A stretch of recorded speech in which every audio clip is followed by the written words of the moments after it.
விஜய் பிரச்சார கூட்டத்துக்கு நானும் என் பாப்பா என் மாப்பிள்ள 3 பேரும் போனோம். போனதுல 2 பேரும் இறந்துட்டாங்க. எப்படி இறந்தாங்க, எதனால இறந்தாங்க எப்படின்னு எனக்கு தெரியல. அதனால பாத்தீங்கன்னா நான் சிபிஐ விசாரணை வேணும்னு சொல்லிட்டு நானாவே பாத்தீங்கன்னா தான் கேஸ் கொடுத்தேன். இப்ப நேத்து காலையில பாத்தீங்கன்னா டிஎம்கேல இருந்து எம் ரகுநாதன் சொல்லிட்டு ஒன்றிய செயலாளர் அவர் இந்த மாதிரி 20 லட்ச ரூபாய் பணம் தரோம், வேலை வாங்கி தரோம், அதை பண்றோம் இதை பண்றோம் அப்படின்னு சொல்லிட்டு எல்லாத்தையும் கேஸ் வாபஸ் வாங்க அப்படின்னு சொல்லிட்டாப்ல.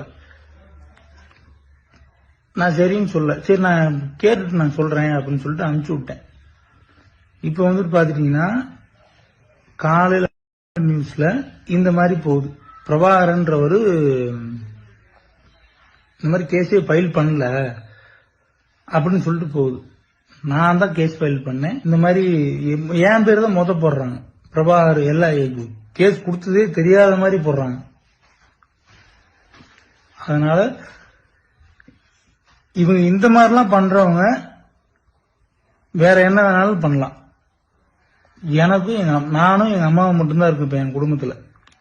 எனக்கும் எங்க அம்மாவுக்கும் உயிருக்கு உத்தரவாதம் வேணும். இவங்க இதெல்லாம் பண்றவங்க என்ன வேணா பண்ணுவாங்க. எனக்கு எங்க அம்மாவுக்கும் உயிருக்கு உத்தரவாதம் வேணும். அதுக்கு பாத்தீங்கன்னா சுப்ரீம் கோர்ட் தான் உத்தரவு. அது எனக்கு சொல்ல தெரியல, நீங்க தான் பார்த்து பண்ணிக்கணும். நன்றி, வணக்கம்.